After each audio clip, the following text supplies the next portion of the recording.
வள்ளல் மீடியா நேயர்களுக்கு வணக்கம். பொதுவா ஒரு காணொலிக்கு முன்னாடி அதோட தலைப்பு ஏன் பேசுறோம்னு சொல்லி ஆரம்பிப்போம். ஆனா அந்த ஷூட்டிங் முன்னாடி ஒரு பின்னணி என்னன்னா, வேற ஒரு ஷூட்டை முடிச்சுட்டு அதுக்கப்புறம் நம்ம போனை ஆன் பண்ணி பாக்குறப்போ நிறைய செய்திகள் பரபரப்பா வண்ணம் இருந்துச்சு. லைவ் நியூஸ்ல பார்த்துட்டே இருந்தோம், சீமான் அவர்கள் வீட்டுக்கு வெளில நடந்த மாதிரி. ஸோ அந்த நேரத்துல என்ன செய்திகள் பார்த்தோமோ, எவ்வளவு தகவல் கிடைச்சிருக்கோ அதை குறித்து நம்ம சில விஷயங்கள் தெரிஞ்சுக்கிறதுக்காக பாரிக்கிட்ட இந்த தலைப்புல பேசணும் அப்படின்னு தோணுச்சு. ஸோ ரீஷூட் இது. வணக்கம் பாரி. வணக்கம். ஸோ வேற தலைப்புல பேசணும்னு சொல்லியிருந்தேன். இப்போ நீங்க பார்த்திருப்பீங்க, பார்த்த வரைக்கும் உங்களுக்கு என்ன தெரியுது, என்ன நடந்துச்சு சீமான் வீட்டுல? இன்றைய நேரம் 3:40 ஆகுது. அந்த 3:40 மணிக்கு இப்ப லைவ்ல எல்லாம் போய்கிட்டு இருக்கிற விஷயத்த நம்ம பேசுறோம். சீமான் அவர்கள் வீட்டுல வலசரவாக்கம் காவல் நிலையத்திலிருந்து காவல் அதிகாரிகள் சமன் சர்வ் பண்றாங்க. இந்த சமன் சர்வ் பண்றது அப்படிங்கிறது என்னன்னா, அழைப்பு பண்ணி பேசுவாங்க. சீமான் அவர் ஒரு செலிபிரிட்டியா இருக்கிறாரு, ஒரு பொலிட்டிக்கல் லீடரா இருக்காருங்கிறனால அவர்கிட்ட ஃபோன் பண்ணி சொல்றதுக்கு வாய்ப்பு இருக்காது. இப்போ இந்த சமன் ஏன் கட்டாயம் சர்வ் பண்ணணும் அப்படின்னா, நாங்கள் சொன்னோம் அவர் வரல அப்படிங்கிறத அவங்க கோர்ட்ல சொல்லுவாங்க. நாங்கள் அவர் வர சொல்லி கூப்பிட்டோம், அவங்க வரல, விசாரணைக்கு கூப்பிட்டோம், அவங்க வரல அப்படின்னு சொல்லுவாங்க. ஏன்னா கோர்ட் சைட்ல விசாரிங்கன்னு சொல்லி தான் உங்களுக்கு தெரியும், அந்த கேஸ்ல விசாரிக்க சொல்லிட்டாங்க கோர்ட்ல. அப்ப விசாரிக்கிறதுக்கு நாங்கள் கூப்பிட்டோம், அவர் வரல அப்படிங்கிற மாதிரி கோர்ட்ல போய் சொல்லணும் அவங்களுக்கு. அப்ப அதுக்கு தான் அந்த சமனை கொடுத்துட்டோம் அப்படிங்கறத உறுதிப்படுத்துறதுக்கு அவங்க பாக்குறாங்க. கரெக்டா சீமான் அவர்கள் ஊர்ல இல்லை, அவர் வீட்டுல இல்லை. அப்ப இந்த நேரம் பார்த்து அவங்க போய் அதை கொடுக்க பாக்குறாங்க. அப்ப கொடுக்க போகும்போது அங்க யாராவது அவங்க மனைவி யாராவது வாங்கியிருந்தா அது அவங்க கொடுக்க முற்பட்டாங்களானே தெரியல. காவல்துறை ஒருவேளை அவங்களுக்கு அதை வீட்டு வாசல்ல ஒட்டிட்டு போகணுங்கிற எண்ணமே இருந்திருக்கலாம். அவர் இல்லை அப்படிங்கிற பட்சத்துல அவருடைய வீட்டுல அவங்க மனைவி கிட்ட அதை கொடுக்கலாம், சமன் கொடுத்து இந்த மாதிரி சமன் வாங்கிக்கோங்கன்னு சொல்லி அவர் வந்தோடனே அவரை அனுப்பி விடுங்க அப்படின்னு சொல்லலாம். சமன் அதாவது என்ன, சமன் நாங்க கொடுத்துட்டோம், அதுக்கப்புறம் வராது அதுக்கு அடுத்து கோர்ட் இது பண்ணும். ஆனா இவங்க என்ன பண்றாங்க, போயிட்டு வீட்டு வாசல்ல ஒட்டுறாங்க. உங்களுக்கே தெரியும் அது என்ன மாதிரி கேஸ், அது என்ன விஷயம்னு தெரியும். அந்த விஷயத்துக்கு வீட்டு வாசல்ல ஒட்டினா யாருக்கா இருந்தாலும் ஒரு மாதிரி இதா இருக்கும். யார் சொல்லி அது கிளிக்கப்பட்டது எல்லாம் நமக்கு தெரியல. ஆனா ஆக்சுவலா ஒரு காவல்துறையோட சமனை கிளிக்கிறது சட்ட விரோதம் தான். அதுல எல்லாம் யாரும் நியாயப்படுத்த முடியாது. அது தெரியும், அது எல்லாருக்கும் தெரியுமான்னு தெரியாது. கிழிச்சவருக்கு தெரியாது, கிழிச்சவருக்கு தெரியாம இருக்கலாம். அவங்க ஒருவேளை அவர் நாம் தமிழர் கட்சியில இருக்க ஒரு பொறுப்பாளராக இருக்கலாம். அவருக்கு அவங்க கட்சி தலைவருடைய வாசல்ல ஒரு இந்த மாதிரி தேவையில்லாத ஒண்ணு ஒட்டி இருக்கிறாங்கன்னு கடுப்புல கூட கிழிச்சிருக்கலாம். இல்லைன்னா எதுக்கு அசிங்கமா ஒட்டி இருக்குது அப்படின்னு சொல்லிட்டு அதை பத்தி ஒரு சீரியஸ்னஸ் தான் ஒட்டிட்டு போயிட்டாங்கல்ல.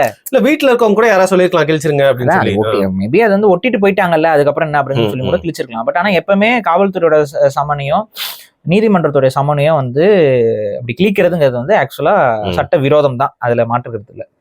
சரி, இப்ப அதை கிழிச்சிட்டாங்க. இது செய்தி ஆகுது, ஊடகங்கள்ல செய்தி ஆகுது. அதை ஒட்டுனவங்களே திரும்ப வராங்களான்னா தெரியல. ஏன்னா ஒட்டுனப்ப பாக்குற வீடியோல பாத்தீங்கன்னா காவலர்கள் யூனிஃபார்ம்ல தான் இருக்கிறாங்க. ஆனா திரும்ப அடுத்து வர்றதுல பாத்தீங்கன்னா ஒரு காவலர் யூனிஃபார்ம்ல இருக்காரு, மத்த 2 பேருமே மஃப்டில இருக்கிறாங்க. 3 பேர் வராங்க. அந்த கிழிக்கும் போது நம்ம பாக்குறோம், ஒரு இளைஞர் கிழிக்கிறாரு. அவர் யாரும் நமக்கு சரியா தெரியல, அவர் கட்சிக்காரர் தான் போல.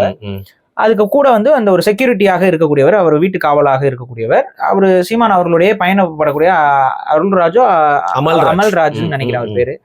அவர் ஒரு முன்னாள் ராணுவ வீரராக இருந்தவர். அவர் அது வாலண்டியர் ரிட்டையர்மெண்ட் கொடுத்துட்டு இப்போ ஒரு செக்யூரிட்டி சர்வீஸ் ஒரு ஏஜென்சி மாதிரி வச்சு நடத்திட்டு இருக்காரு போல. அவர் சீமானுக்கான ஒரு மேக்காப்பாளராக இருக்கிறார். ஒரு ஏதாவது பிரச்சனை, ஏன்னா இப்ப சமீபத்துல ஒரு விஷயம் நடந்துச்சு, உங்களுக்கே தெரியும். ஏதோ பெட்ரோல் குண்டை அதாவது ஈவேராவுடைய ஆதரவாளர்கள்லாம் மண்டுகளாக இருக்கிறார்கள். அந்த மண்டுகளுக்கு அறிவை பயன்படுத்தி பேச முடியவில்லை என்பதால மண்டுகள் குண்டுகளை பயன்படுத்தி பேசலாம்னு சொல்லி பெட்ரோல் குண்டை தூக்கிட்டு வந்துச்சுங்க. பெட்ரோல் விற்கிற வேலைக்கு ஏண்டா ஒரு அறிவு இல்லை உங்களுக்கு? பெட்ரோல் குண்டை வச்சு நீ என்ன சொல்லி என்ன நிலைநாட்டிட போற?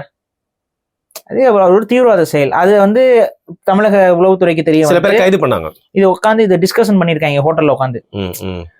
சர்வர் இங்க கொஞ்சம் பிரியாணி எடுத்துட்டு வாங்க அப்படின்னு சொல்லிட்டு, சீமான் வீட்டுல குண்டு வைக்க போறோம் நம்ம அப்படின்னு சொல்லி பேசிட்டு இருக்காங்க. சர்வரே போன் பண்ணி சொல்லிட்டு போல. உளவுத்துறைலாம் அந்த அளவுக்கு இது இல்ல, சரக்கு அடிக்கும் போது உட்காந்து பேசிட்டு இருந்திருப்பாங்க. இந்த பாட்டில நம்ம பயன்படுத்திக்கலாம் தோழர், இதுதான் தோழர் நம்மளோட வழிகாட்டல் தோழர். இந்த பாட்டில நம்ம பெட்ரோல் ஊற்றி வச்சு அடிச்சோம்னா வேற லெவல்ல வெடிக்கும். மிமிக்ரி பண்றீங்க எல்லாம் தெரியா, எல்லா திராவிட இயக்கத்தவர்களும் இப்படிதான் குடிச்சிட்டு கூத்தடிக்கிற வார்த்தையே நாசமா போச்சு. அதுதான். அப்ப அந்த தோழர்கள் உட்காந்து இந்த குடிச்சிட்டு கூத்தடிக்கும் போது உட்காந்து பேசி இருக்கிறாங்க. பேசும்போது இந்த மாதிரி ஏதோ ஒன்று பண்றாங்க. அது யாரோ ஊருகா வைக்க வந்தவரோ யாரோ பார்த்துட்டு என்னடா குண்டு வைக்க போறேன்னு சொல்லி பேசிட்டு இருக்காங்க. பெரிய தீவிரவாதியா இருப்பாங்க போலன்னு சொல்லிட்டு, சார் இங்க ஒரு 4 முட்டாளுங்க உட்காந்து பேசிட்டு இருக்கீங்க சார், குண்டு வைக்க போதுங்களா அப்படின்னு. எங்க குண்டு வைக்க போறீங்க அப்படின்னு போட்டா, சீமான் வீட்டுல பெட்ரோல் குண்டை வச்ச போறாங்க. எதனாலன்னா அதெல்லாம் என்னன்னு தெரியல, ஈவேரா பேசுனதை கண்டிச்சு ஈவேராவை கண்டிச்சு ஆர்ப்பாட்டம் நாங்க பண்ணோம் அப்படின்னு அதான பண்ணாங்க. அவங்கதான் அந்த 4 பேர் தான். அப்படி பண்ணோடனே போலீஸ் தொக்கா அவங்க மேல கேஸ் ஃபைல் பண்ணி ஒரு 10 பேர்கிட்ட அரெஸ்ட் பண்ணிருக்கு.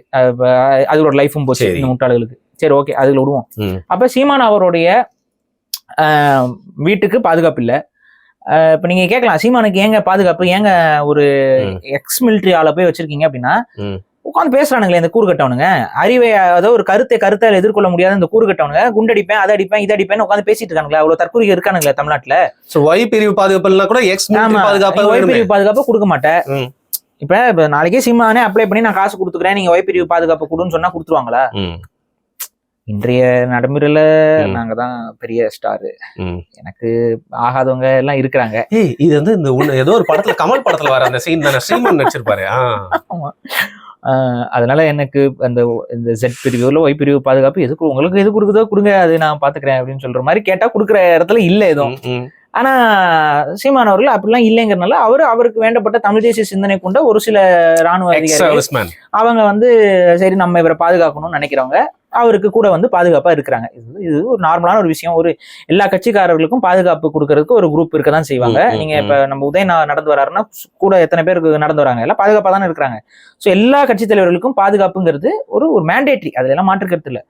இப்போ அந்த மாதிரி பாதுகாப்புக்கு இருக்கிறாங்க. அதுல ஒருத்தர் தான், அதுல ஒரு தலைமை பாதுகாப்பாளராக ஒரு தனி செக்யூரிட்டி சர்வீஸ் வச்சு நடத்தக்கூடிய ஒரு லைசன்ஸ்டு இதெல்லாம் ஆயுதங்கள்லாம் வச்சிருக்கக்கூடிய நபர் தான் அந்த அமல்ராஜ் அப்படிங்கிற ஒரு எக்ஸ் மிலிட்ரிமேன். இப்போ இவரும் அங்க வீட்டு காவல்களாக இருந்திருக்காரு. ஏன்னா அதுவும் ஏன் அவர் அங்க வீட்டுல இருக்காரு அப்படின்னா உங்களுக்கே தெரியும், பெட்ரோல் குண்டு அடிக்கிறேன் அது அடிக்கிறேங்கும் போது ஏதாவது ஒரு பிரச்சனைனா ஃபேமிலி இருக்கு, வீட்டுல ஃபேமிலி இருக்கு அப்படிங்கறனால அவரு இருக்காரு அங்க. இப்ப இவங்க அந்த நோட்டீஸ் சர்வ் பண்றாங்க, அந்த நோட்டீஸ் அவர் கிளிக்கல, அவர் அங்க நின்று பாத்துட்டு இருப்பாரு. அந்த கட்சியில இருக்க வேற ஏதோ பையன் வந்து கிளிக்கிறான். சோ இது நடக்குது. இப்ப வந்துட்டு காவல்துறை யாரை கைது பண்ணணும்? அந்த கிழிச்சவரை வந்து தம்பி நீ வந்து எப்படி நீ வந்து போலீஸோட நோட்டீஸை கிளிக்கலாம், இது வந்து சட்டப்படி குற்றம், உன்னை அரெஸ்ட் பண்றோம் அப்படின்னு சொல்லி கூட்டிட்டு போறது. இதுதான் முறை. தம்பி உன் மேல வழக்கு பதிவு பண்ணிருக்கோம், நீ வந்து வா அரெஸ்ட் பண்ணுன்னு சொல்லிட்டு. இல்ல நீ வழக்கு பதிவு பண்ணிட்டு அந்த பையனை வந்து நீங்க அரெஸ்ட் பண்ணுங்க, அதெல்லாம் யாரும் வந்து தடுக்க மாட்டாங்க. ஆனா இது அதெல்லாம் நடந்துச்சானா நடக்கல. இவங்க என்ன பண்றாங்க, கிளிக்குதுன்னு சொல்லி செய்தி வருது, செய்தி ஊடகங்கள்ல அதை காட்டுறாங்க. இதுக்கு நடுவில் என்ன நடந்துச்சுன்னு நமக்கு சரியே தெரியல. ஆனா வீடு பூட்டி தான் கிடக்கு. வீடு பூட்டி கிடக்குற வீட்டுல இந்த ஒரு காவல் அதிகாரி வராரு. அவர் கூட வந்துட்டு இதுல வந்து பாத்தீங்கன்னா நீலாங்கரை போலீஸ் ஸ்டேஷன்ல இருந்து வராரு. வலசரவாக்கம் போலீஸ் ஸ்டேஷன் தான் இந்த கேஸ். ஆனா வந்த இன்ஸ்பெக்டர் வந்து நீலாங்கரை போலீஸ் ஸ்டேஷன் இன்ஸ்பெக்டர்னு சொல்றாங்க. அவர் அங்கிருந்து கிளம்பி ஏன் வராருன்னு தெரியல. அவர் வந்து பாத்தீங்கன்னா 2 பேர் மஃப்டியில கூட்டிட்டு வராரு. 2 பேர் மஃப்டியில இருக்காங்க. ஏன் அவங்க 2 பேர் மஃப்டியில இருக்காங்க தெரியல. இவங்க எல்லாம் வராங்க. இவங்க வந்த உடனே பாத்தீங்கன்னா நீங்க அந்த வீடியோஸும் இருக்கு. கேட் ஓபன் பண்றாங்க. கேட் வந்து பூட்டி இருக்கு. ஃபர்ஸ்ட் அவரா திறக்க ட்ரை பண்றாரு. திறக்க போறாரு, அவங்களுக்கு தெரிய வேண்டாமா உள்ள தாள் போட்டிருப்பாங்கன்னு. அவர் அதெல்லாம் இல்லாம அவரை திறக்க பாக்குறாரு, திறக்க முடியல. அப்புறம் தான் அவருக்கு யோசனை வருது, ஓ உள்ள தாள் எல்லாம் போட்டிருப்பாங்க அப்படின்ட்டு. அப்படியே நிக்கிறாப்புல, கதவு தட்டுறாப்புல. அப்ப அவங்க உள்ள இருந்து வந்துட்டு அந்த கேட்டை திறந்துட்டு பேசுறாரு. யாரு? அந்த அமல்ராஜுங்கிற அந்த செக்யூரிட்டி பாதுகாப்பாளர். அவர் கேட்டை திறந்துட்டு பேசுறாரு. அதுக்கப்புறம் எல்லாமே வீடியோல பதிவாயிருக்கு. ஒரு சீன் கூட கட் ஆகல. நம்ம பார்த்ததுதான் சொல்றோம். கதவை திறந்து இப்படி பேசுறதுக்கு வராரு, பேச கூட ஆரம்பிக்கல. இப்படி கதவை திறந்தோன்னே இதான் சான்ஸ்னு சொல்லிட்டு இந்த காவல்துறை அதிகாரி வந்து நல்லா தள்ளி விட்டுட்டு உள்ள போயிட்டு அவரை வந்து அந்த 3 பேரும் போய் முக்கிறாங்க. அந்த கூட அந்த 2 மஃப்டி போலீஸும், அவங்க மஃப்டி போலீஸா இல்ல ஃப்ரெண்ட்ஸ் ஆஃப் போலீஸா இல்ல மஃப்டில வந்து வேற யாராவதா இல்ல இந்த திராவிட இயக்கத்தை சார்ந்தவங்களாம் நமக்கு தெரியல. மஃப்டில 2 பேர் இருக்காங்க, அவங்க யாருன்னு தெரியல. நார்மல் ட்ரெஸ்ஸிங்ல 2 பேர் இருக்காங்க. ஒருத்தர் தான் இன்ஸ்பெக்டரா நமக்கு தெரிய வருது. அவங்க கவர்மெண்ட் சைடு தான் சொல்லணும். 3 பேருமே காவல்துறையா தெரியல. இவங்க வந்தோடனே பகிரங்கமா உள்ள உடச்சிக்கிட்டு, ஆக்சுவலா பிரேக்கிங் அது பேரு. காவல்துறை அதிகாரியா இருந்தாலும் என்னன்னு கேட்டுட்டு தானே உள்ள வரணும். அவரு கேட்கவே இல்லை. கதவை திறந்து அப்படியே அவங்க திறந்த உடனே அதான் சான்ஸ் சொல்லி வயலன்ஸா உள்ள போய் அவரை போய் அடிச்சு பிடிக்கிறாங்க. இதுல எங்கேயுமே அவர் கையில துப்பாக்கி இருக்கிற மாதிரியோ அவர் துப்பாக்கி எடுக்கிறதுக்கு முயற்சிக்கிற மாதிரியோ எந்த ஒரு இதுமே அந்த வீடியோல பார்க்கும்போது நமக்கு ஒண்ணுமே தெரியல. இவங்க எல்லாம் சுத்தி மொச்சிட்டு அவர் இழுத்துட்டு போயிட்டு அவர் அடிச்சு இழுத்துட்டு போயிட்டு அவர் வந்து ஜீப்ல ஏத்தறதுக்கு பாக்குறாங்க. இதுலதான் அந்த கான்வர்சேஷன் நடக்குது.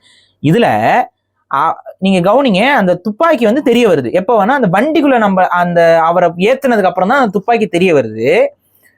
அப்ப அந்த துப்பாக்கி யார் கையில இருக்குன்னு பாத்தீங்கன்னா அமல்ராஜ் கையில இல்ல, போலீஸோட கையில இருக்கு அந்த துப்பாக்கி. அதுவும் அந்த துப்பாக்கியோடைய உருவத்தை வச்சு பார்க்கும் பொழுது அது நார்மல் பிஸ்டல் அல்ல. ஓகே, அது பார்த்தா அப்படிதான் தெரியுது. அதுவே உடஞ்சிருச்சு. நீங்க அவங்க மேல இருக்கலாம் ஸ்ப்ரிங் எல்லாம் வெளியில வந்திருக்கு. எனக்கு தெரிஞ்சு அது நார்மல் பிஸ்டல்ல அந்த மாதிரி வெளியில வராது ஸ்ப்ரிங் எல்லாம். இதுங்க அந்த yellow கலர் பிளாஸ்டிக் கொண்டு போட்டு சின்ன வயசுல சொல்லுவாங்க அந்த துப்பாக்கி. அது ஏர்கன் தான், ஆனா அது ரொம்ப மட்டமான ஏர்கன். பட் லைசென்ஸ்டு ஏர்கன்ஸ் ஒன்று இருக்கும் செக்யூரிட்டிக்காக, அதாவது நம்ம செல்ஃப் செக்யூரிட்டிக்காக, செல்ஃப் டிஃபென்ஸ்க்கு இந்த டேசர் கன், டேசர் மாதிரி இது ஒண்ணு, அது மாதிரி வந்து ஏர்கன்னு சொல்லி வைப்பாங்க. அது வந்து உயிரை கொள்ளாது. ஆனா வந்து யாராவது மேல சுட்டீங்க அப்படின்னா அது கொஞ்சம் ஒரு இம்பாக்ட்ஃபுல்லான ஒரு பெயினை உருவாக்கும். அதாவது துப்பாக்கி குண்டு பட்ட மாதிரி ஒரு பெயினை உருவாக்கும். உடனே ரிட்டாலியேட் பண்ற டைம்ல நம்ம எஸ்கேப் ஆயிடலாம். அது ஆனா வந்து சத்தமும் கேட்கும், துப்பாக்கி சத்தம் மாதிரி தான் கேட்கும். ஆனா வந்து அது உயிரை கொல்றது நான் லீத்தல் வெப்பன்ல அது ஒண்ணு. ஓகே. சோ அந்த நான் லீத்தல் வெப்பன் செக்யூரிட்டி இதுக்கு வச்சுக்கலாம். அதுக்கும் லைசன்ஸ் இருக்கு. அந்த லைசன்ஸோட தான் அதை வாங்க முடியும். நீங்க வாங்குனீங்கன்னாவே அது ஆதார் கார்டு எல்லாம் சப்மிட் பண்ணி அவங்க ஒரு லைசன்ஸ், ஒரு பெல்ட் எல்லாம் தொங்குது அந்த இதுல இருந்து, துப்பாக்கில இருந்து. அது அவர் இடுப்புலயே இருக்கிற மாதிரியான இதுல தான் வச்சிருந்திருக்காப்ல. அது வந்து எனக்கு தெரிஞ்ச ஏர்கன் தான் நினைக்கிறேன். அது மேபி அது வேற கன்னா இருக்கலாம். ஆனா நான் அது உடனே நெட்ல தேடி பார்த்தா அது ஏர்கன் மாதிரி தான் தெரியுது. பிஸ்டல் இதெல்லாம் வைக்கிறதுங்கிறது அது வேற. ரெண்டாவது அது சப்போஸ் இன் கேஸ் வந்து அது ஒர்க்கிங் பிஸ்டலா இருந்துச்சுன்னா, அது வந்து ஒரு ஒரிஜினல் கன்னா இருந்துச்சுன்னா எந்த காவல்துறை அதிகாரியாவது இந்த அளவுக்கு வந்து ஃபோர்ஸ்ஃபுல்லா ஒருத்தங்க பக்கத்துல நெருங்குவாங்களா? இல்ல ஒரு ஒர்க்கிங் கன் இருக்கக்கூடிய ஒரு சவுண்ட் கேட்டுச்சு பாரு, அது என்கிட்ட கன் இருக்குன்னு சொல்லிட்டு அவரு அது எடுத்துட போறேன்னு சொல்லிட்டு அவரே சொல்ற மாதிரி எனக்கு ஒரு சவுண்டும் கேட்டுச்சு அந்த. சரி, அது தெரியல. அதாவது நீங்க வந்து நான் என்ன கேக்குறேன், ஒருத்தர்கிட்ட கன் இருக்கு, இவங்க என்ன நியூஸ்ல போடுறாங்க, நிறைய நியூஸ்ல சன் டிவி இந்த மாதிரி இந்த நாம் தமிழர் கட்சிக்கு ஆகாத சேனல்ஸ் என்ன பண்றாங்கன்னா, துப்பாக்கி காட்டி மிரட்டினார் அப்படின்னு சொல்லி ஒரு இதுல ஒரு சிலர் வந்து துப்பாக்கி எடுத்து சுட்டாருன்னு சொல்லி, ஒரு இதுல வந்து அவர் அயன்மேன் சூட்டை மாட்டிட்டு அப்படியே பறந்து போய் அடிச்சாருன்னு சொல்றாங்க. இன்னொரு ஷூட்ல வந்து அவர் தான் சூப்பர்மேனாக பறந்து அடித்தார். இன்னொரு இதுல வந்து ஹல்காக அப்பவே டிரான்ஸ்ஃபார்ம் ஆனாரு. இந்த மாதிரி கைதி படத்துல ஒரு பெரிய அந்த துப்பாக்கி எடுத்துட்டு வந்துட்டு கதவை திறந்து தீபாவளி அப்படின்னு சொல்லிட்டு படம் ரிலீஸ் தீபாவளிக்கு அப்படிங்கிறாரு. இன்னொரு படத்துல வந்து ரஜினி சார் நடந்து வராரு, ஏன்னா ரஜினி சார் மீட் பண்ணதே இதுக்காக தான் அப்படின்னு சொல்லி ஒவ்வொரு நியூஸ் சேனலும் ஒவ்வொன்றும் எடுத்து போடுறாங்க. இது நமக்கு எது உண்மைன்னு நமக்கு தெரியல, ஏன்னா ஒவ்வொரு நியூஸும் ஒவ்வொரு சேனல்ல ஒவ்வொரு மாதிரி சொல்லிட்டு இருக்கு. ஸோ நம்ம பார்த்த கண்ணில் வந்து பாக்குறோம், அவர் கையில துப்பாக்கி எடுக்கவே இல்லை. வராங்க, வந்தோடனே சுத்தி வச்சு அவரை வளைச்சு இழுத்துட்டு போறாங்க. இழுத்துட்டு அவர் வண்டியில ஏத்தினதுக்கு அப்புறம் அவரோட துப்பாக்கியை இவங்க தான் கையில எடுத்திருக்காங்க. நானே கேட்கிறேன், ஒரு ப்ராப்பர் ஒர்க்கிங் கன், அது வந்து நார்மல் பிஸ்டல் அப்படின்னா, அவர் துப்பாக்கி எடுத்து மிரட்டுறாரு அப்படின்னா நீங்க எப்படி போய் கண்டுபிடிப்பீங்க அவரை? அவர்கிட்ட துப்பாக்கி இருக்கு, அவர் உங்களை மிரட்டி இருக்காரு அப்படின்னா நீங்க இப்படிதான் வந்து இவர் கையில அதை துப்பாக்கி எடுத்துட்டு போனாரா? ஆர்ம்டு ஃபோர்ஸ் அங்க வந்துச்சா? அப்படி எதுவுமே இல்லை. ஒரு காவல்துறை அதிகாரி துப்பாக்கி எடுத்து மிரட்டக்கூடாது, இல்லைன்னா மாற்றுக்கிறது இல்லை. ஆனா மிரட்டவே இல்லைன்னு தான் நான் சொல்ல வரேன். மிரட்டின மாதிரி அங்க எதுவுமே சாட்சிகள் இல்லை. ஆனா மிரட்டின மாதிரி நீங்க நியூஸ்ல எல்லாம் சில இடத்துல பதிவு பண்றீங்க. எப்படிங்க எடுத்தோம் 4 பேர் புடிச்சிட்டாங்கல்ல அவர், அப்புறம் எப்படி அவரு இது பண்ண முடியும்? கேக்குறது என்னன்னா, ஒரு துப்பாக்கி இருக்கிற ஒரு ஆளு அப்படின்னு இவங்க தெரிஞ்சுக்கிட்டே அங்க போகலங்கிறேன் நானு. புரியுது. அது ஒரிஜினல் கன்னோ ஏர் கன்னோ அது நமக்கு தெரியல.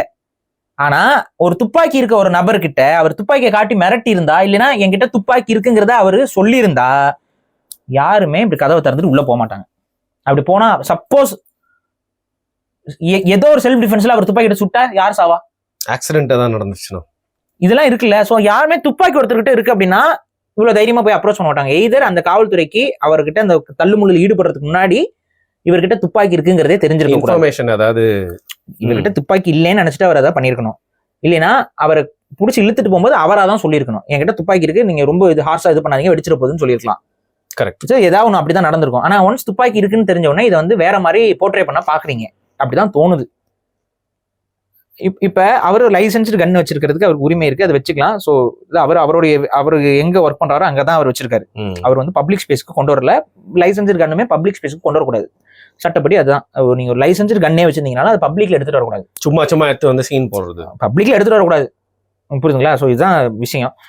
அவர் வீட்டில் தான் வச்சிருக்காங்க, வீட்டில் தான் அது இருந்திருக்கும். அவர் வீட்டில் காவல் இருக்கும்போது அந்த பாக்கெட்ல வச்சிருந்திருக்காரு. ஸோ அதெல்லாம் வந்து சட்டப்படி குற்றம் கிடையாது. நீங்க தான் அவர் வீட்டை உடச்சிட்டு உள்ள போறீங்க, அவருக்கு பிடிச்சி இழுத்துட்டு வரீங்க. அங்க இழுத்துட்டு வரும்போது அவர் கன் இருக்கிறதுங்கிறத அவர் சொல்றாரு. கன்னை வந்து அவர் ஃபயர் பண்றதுக்கு ட்ரை பண்ணவே கிடையாது. நீங்க புடுங்க, உங்க கையில தான் கன் இருக்கு.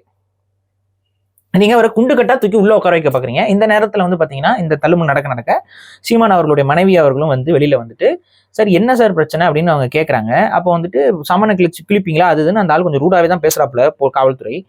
அப்படி ரூடா பேசும்பொழுது அவங்க வந்து என்ன கேட்கறாங்க, சார் சாரி சார் அப்படின்னு சொல்லி அப்பாலஜைஸ் பண்றாங்க. அது வரைக்கும் தான் அந்த வீடியோ இருக்கு. அதுக்கப்புறம் நமக்கு வீடியோ கிடைக்கல. அவரை கைது பண்ணிட்டு கொண்டு போறாங்க. அப்புறம் செய்தி ஊடகங்கள் இதெல்லாம் நம்ம பாக்குறோம். இது என்ன நடக்குது தமிழ்நாட்டுல புரியல. சமன் சர்வ் பண்ண வரீங்க, அதை வெளியில ஒட்டி ஆகணும்னு அவசியம் இல்லை. இது காவல்துறையோட சமனை வந்து நாங்க தெரிவிச்சுக்கிறோம்னு சொல்லி அவங்க ரத்த சொந்தங்கள் இருக்கிற இடத்துல கொடுக்குறீங்க அப்படின்னா அவங்க தெரிவிச்சுக்க போறோம்னு சொல்லி வாங்கிக்க போறாங்க. அது நீங்க ஆல்ரெடி மீடியால எல்லாம் டெலிகாஸ்டும் ஆயிடுச்சு, வந்து ஒட்டிட்டாங்கிறது வந்து டெலிகாஸ்ட் ஆயிடுச்சு. இதுக்கப்புறம் அதை கிழிச்சிட்டாங்க பண்ணிட்டாங்க, இதெல்லாம் 2வது கட்டம். அதுக்கு உடனே காவல்துறை வருதுனாலும் வலசரவாக்கம் போலீஸ்ல வரணும், வேற ஏன் போலீஸ் ஸ்டேஷன்ல இருந்து ஆளு வராங்க? அப்பதான் நம்ம கொஞ்சம் மூளையை கசக்கி யோசிக்க ஆரம்பிச்சா இதுக்கு பின்னாடி ஏதோ சம்திங். என்ன பண்ண ட்ரை பண்றாங்க? ஒண்ணு வந்து சீமான் அவர்களுடைய நற்பெயருக்கு களங்கம் கற்பிக்கிறது, அதை கற்பிப்பதற்கு அந்த மாதிரியான ஒரு கேஸும் கூட இது. இந்த பெண் சார்ந்த விஷயம்ங்கிறனால அது ஒரு மாதிரியான ஒரு சென்சிட்டிவான ஒரு டிஃபேம் பண்ற கேஸ் தான் இதெல்லாம். அந்த கேஸுக்கு அவர் வந்து அலக்களிக்கணும் அப்படின்னு பாக்குறாங்க. அவர் வந்து இதுக்கு உடனே நீதி கொடுத்து அனுப்பிடுவாங்களான்னா நமக்கு தெரியல. பட் இதுக்கு விசாரணை கேஸுக்கு சீமான் அவர்கள் இங்கே ஆஜராகிறாரு, சீமான் அவர்கள் இங்கே ஆஜராக சொல்றாங்க, சீமான் அவர்களை விசாரிக்க போறாங்க, சீமான் அவர்கள்ட்ட வாக்குமூலம் வாங்கினாங்க, சீமான் அவர்கள்ட்ட அது இது என்ன சொல்லி இந்த ஒரு அலக்களிப்புல அவரோட பேரை கொஞ்சம் ரொம்ப டேமேஜ் பண்ணலாம். இது வந்து ஒரு டெக்னிக்கு. இது போக ஆல்ரெடி அவருக்கு வந்து லைஃப் த்ரெட் இருக்கு. ஏன்னா அவர் வீட்டுக்கு வெடிகுண்டு வீசுறேன்னு சொல்லிட்டு போலீஸ் தான் கைது பண்ணியிருக்காங்க. அப்படி இருக்கும்பொழுது அவருக்கு இருக்கிற ஒரே பாதுகாப்பா இருக்கிறது இந்த ராணுவ அதிகாரி, முன்னாள் ராணுவ அதிகாரி. இந்த முன்னாள் ராணுவ அதிகாரி தான் சீமான் அவருக்கு பாதுகாப்பா இருக்காப்ல. இவரை நீங்க டார்கெட் பண்ணி கைது பண்ண மாதிரியே ஃபீல் ஆகுது. அந்த இடத்துல வந்து அந்த ஒரு பாதுகாப்பு அம்சத்தை வந்து நீங்க சீமானை சுற்றி இருக்க ஒரு பாதுகாப்பை அகற்ற மாதிரி இருக்குது. அப்ப என்ன பிளான்ல இருக்கீங்க? இப்ப அவர் ஏதாவது தப்பு பண்ணிருக்காரு, நீங்க கைது பண்றீங்கன்னா அது வேற. நீங்களா உள்ள போய் வாண்டடா கதவை திறந்து உள்ள போய் அவரை போட்டு இழுத்து வலுக்கட்டாயமா தூக்கிட்டு வர அளவுக்கு அவர் என்ன பண்ணாரு? அது எதுவுமே பதிவாகலையே. எல்லாம் இத்தனைக்கும் எங்க மீடியாஸ் அப்படிதான் இருக்காங்க. மீடியா இருக்கிறாங்க, அதை கிளிக்கிறப்பவும் மீடியா இருக்கிறாங்க, இங்க வந்து தூக்கும் போது வீடியோ இருக்கிறாங்க. நீங்க 3 பேரா தான் வரீங்க. இப்ப நான் கேட்கிறேன், கையில துப்பாக்கி வச்சு உங்களை மிரட்டப்பட்டு இருந்தா நீங்க 3 பேர் தான் வருவீங்களா? எந்த போலீஸ் ஸ்டேஷன், எந்த போலீஸ் வந்து 3 பேரோட வருவோம்? அதுவும் ஆர்ம் கையில துப்பாக்கி இல்லாம வருவாங்க. அவங்க கையில துப்பாக்கி இருந்துச்சா? துப்பாக்கி அவங்க கையில எடுத்தாங்களா? ஒரு துப்பாக்கியை ஒருத்தர் வச்சு மிரட்டுறாருன்னா அப்ப அவர்கிட்ட துப்பாக்கி எடுத்து தானே பேசுவாங்க காவல்துறை. ஆனா இங்க காவல்துறை துப்பாக்கியே கையில எடுக்கல. இன்ஃபேக்ட் கதவை திறந்து உள்ள போறீங்க. நான் தான் சொல்றேன், இங்க துப்பாக்கிங்கிறதே அவர் இழுத்துட்டு போனதுக்கு அப்புறம் தான் இவங்களுக்கு தெரிய வந்திருக்கும் அவர்கிட்ட துப்பாக்கி இருக்குன்ட்டு. அதுவும் ஏர்கன் தான் நினைக்கிறேன். அந்த ஏர்கன்னை தான் இவங்க நார்மல் கன்னு சொல்லி சொல்றாங்கன்னு தோணுது எனக்கு. அது என்னன்னு அதுக்கு அடுத்தது விசாரிச்சான்னு தெரியும். ஸோ இது எப்படி தோணுதுன்னா, சீமான் அவர்களுக்கு இருக்க பாதுகாப்பை நீக்குவதற்கு இப்போ அந்த பாதுகாப்பு தந்துகிட்டு இருந்த ஒரு முக்கியமான நபரை வந்து கைது பண்றதா தான் நான் பாக்குறேன். அப்ப சீமான் அவர்கள் ரொம்ப பாதுகாப்பா இருக்க வேண்டிய கட்டாயம் இருக்கு. சீமான் அவர்களுடைய கட்சிக்காரர்கள் அவருக்கான ஒரு பாதுகாப்பை உறுதி செய்யணும்னு நான் சொல்றேன். இதுக்கு பின்னாடி அதுதான் தோணுது. இன்னொன்னு என்னன்னா, நீங்க என்ன நினைக்கிறீங்க, சீமான் அவர்களை வந்து இந்த மாதிரி அலக்களிப்பது மூலியமா, இந்த பெண் சார்ந்த வழக்குகள்ல வந்து அசிங்கப்படுத்த அவமானப்படுத்துறது மூலியமா அவரை வீழ்த்தலாம்னு நினைக்கிறீங்க. அது சாத்தியம் இல்ல. சாத்தியக்கூறுகள் ரொம்ப கம்மி. அப்படி வீழ்த்த முடியாது எந்த ஒரு அரசியலையும். நீங்க வந்து ஒரு கெட்ட பேரை உருவாக்கலாம், ஒரு களங்கம் கற்பிக்கலாம். அதுல வாக்குகள் சரியுமா இதெல்லாம் தெரியல. ஏன்னா இந்த விஷயம் வந்து இன்னைக்கு நேத்து நடக்குது. விஜயலட்சுமி விஷயம்ங்கிறது ரொம்ப நாளாவே நீங்க வந்து தொடர்ச்சி எனக்கு தெரிஞ்சு ஒரு 10 வருஷமா இப்ப இழுத்தடிச்சுட்டு இருக்கீங்க. இந்த 10 வருஷத்துல நீங்க வந்து யாருக்கிட்ட போய் இப்ப புதுசா சொல்லி கொடுக்க போறீங்க இந்த விஷயங்கள்லாம்? இப்ப சரி கேஸ் இருக்குது, அந்த கேஸை வந்து ஒரு லீகலா அவர் ஃபேஸ் பண்ண போறாரு. இப்ப அவர் வரல அப்படின்னா அடுத்து கோர்ட்ல நீங்க சொல்ல போறீங்க, கோர்ட்ல ஏங்க நாங்க சம்மன் சர்வ் பண்ணோம், அவர் வரல, இப்ப ஆட்டோமேட்டிக்கா கோர்ட் வந்து நடவடிக்கை எடுக்க போகுது. இவ்வளவுதானே. ஒழுக்கொட்டு ஆயமா அவரை தூக்கி கொண்டு போய் வச்சு என்ன பண்ண போறீங்க? அப்ப இது வந்து எனக்கு என்ன தோணுதுன்னா, இந்த மீடியா சென்சேஷன்ல அவருக்கு ஏதாவது டிஃபேம் பண்ண முடியுமா, ஒரு கெட்ட பேர் உருவாக்க முடியுமா? அப்புறம் இதுலயும் இந்த துப்பாக்கி வைத்த காவலர்கள், ராணுவ அதிகாரிகள் இதுல ஏதாவது ஒரு ஆங்கிள் அவங்கள தப்பா போர்ட்ரே பண்ண முடியுமா? துப்பாக்கி வச்சு மிரட்டுறாங்க அப்படின்னா ஒரு மாதிரி ஒரு கேங்ஸ்டரிசம், ஒரு ரவுடிசம், ஒரு டெரரிசத்தோட போய் அசோசியேட் பண்ண முடியுமா? எக்ஸ்ட்ரீமிசம் அப்படின்னு ஒரு அதோட போய் அசோசியேட் பண்ண முடியுமா? அதுக்கான வேலைகள் எல்லாம் பண்றாங்களோன்னு தோணுது நமக்கு. ஸோ இதை வந்து நம்ம எப்படி பார்த்துட்டு கடந்து போறதுன்னு தெரியல. இது வந்து ஆனா சரியான ஒரு போக்கா படலை. ஏன்னா இப்ப கொஞ்ச நாளைக்கு முன்னாடி பாத்தீங்கன்னா 2 நாளும் 3 நாளைக்கு முன்னாடி கஞ்சா வியாபாரிகளுக்கு எதிராக பேசின ஒரு பையனை பிடிச்சி அது எதிராக செயல்பட்டாங்கிறதுனால அவனை கொண்டு போட்டாங்க. நீங்க பாதுகாப்பு கொடுக்க வேண்டிய இடத்துல காவல்துறை இதெல்லாம் என்ன பண்றாங்கன்னு தெரியல. கஞ்சா வியாபாரி யாரா அப்படின்னு விசாரிச்சு போனோம்னா அது வந்து அரசியல் கட்சிகள் அதுக்குள்ள இருக்குது. இந்த கஞ்சா வியாபாரி அந்த சப்போர்ட்ல தான் கஞ்சா வித்துட்டு இருந்திருக்காரு போல. இதெல்லாம் பார்க்கும்போது தமிழ்நாட்டுடைய நிலைமை ரொம்ப மோசமா போயிட்டு இருக்கு. இங்க யாருக்குமே பாதுகாப்பு இல்லாத ஒரு சூழலாக இருக்கிறது. காவல்துறையும் வந்து கொஞ்சம் கூட அவங்களோட டியூட்டிஸ் என்ன, அவங்களோட ரெஸ்பான்சிபிலிட்டிஸ் என்னங்கிறத உணர்ந்து செயல்படுறாங்களா அப்படிங்கிறது சந்தேகமா இருக்கு. ஏன்னா உணர்ந்து செயல்பட்டா, இப்ப நான் என்ன கேட்கிறேன், இப்போ வந்து ஒரு காவல்துறை அதிகாரி வராப்புல, அவங்க வீட்டுல பிரேக் இன் பண்ணிட்டு நீங்க உள்ள போறீங்க. சீமான் அவர் வீட்டுல நாயெல்லாம் வேற இருக்குது. இப்ப சப்போஸ் அதான் நாய்க்கே வந்து உங்களை கடிச்சிருந்தா என்ன பண்ணுவீங்க? நாயையும் கைது பண்ண வேண்டியதான். இல்ல இது தேவையில்லாத பிரச்சனை ஆகும்ல. இப்ப நீங்க ஒரு வீட்டுக்குள்ள எப்படிங்க பிரேக் இன் பண்ணி போலாம்? கதவை திறந்து என்ன ஏதுன்னு பேசிட்டு தானே நீங்க வந்து இது பண்ணோம். நீங்க வந்து இப்ப நோட்டீஸ் கிழிச்சிங்க, சமன் நோட்டீஸ் கிழிச்சிங்க, உங்களை நாங்க அரெஸ்ட் பண்றோம்னு சொன்னோம்னா ஓடிட முடியுமா, தப்பிச்சிட முடியுமா? அதை சொல்லி கைது பண்ற வேண்டிதானே. இது என்னமோ தெரியல, தமிழக காவல்துறை எடுத்தோடனே கை வாங்குறது, எடுத்தோடனே அடுத்தவங்களை அடிக்கிறது, இது பண்றது வந்து ரொம்ப நார்மலைஸ் பண்ணிட்டு போறாங்களோன்னு தோணுது. இப்ப இதெல்லாம் மீடியால அப்படியே வருது. இவங்க என்ன நடவடிக்கை ஏதாவது எடுக்கப்படுமா? எடுக்கப்பட மாட்டாது. அப்ப அதுக்கு என்ன பொருள்? எல்லா காவல்துறை அதிகாரிகளும் இஷ்டப்பட்டதுக்கு அடிங்க, இஷ்டப்பட்டு உதைங்க, மக்களை வந்து பயத்துக்குள்ளாக்கி மிரட்டி அதிகார துணி இது பண்ணுங்க.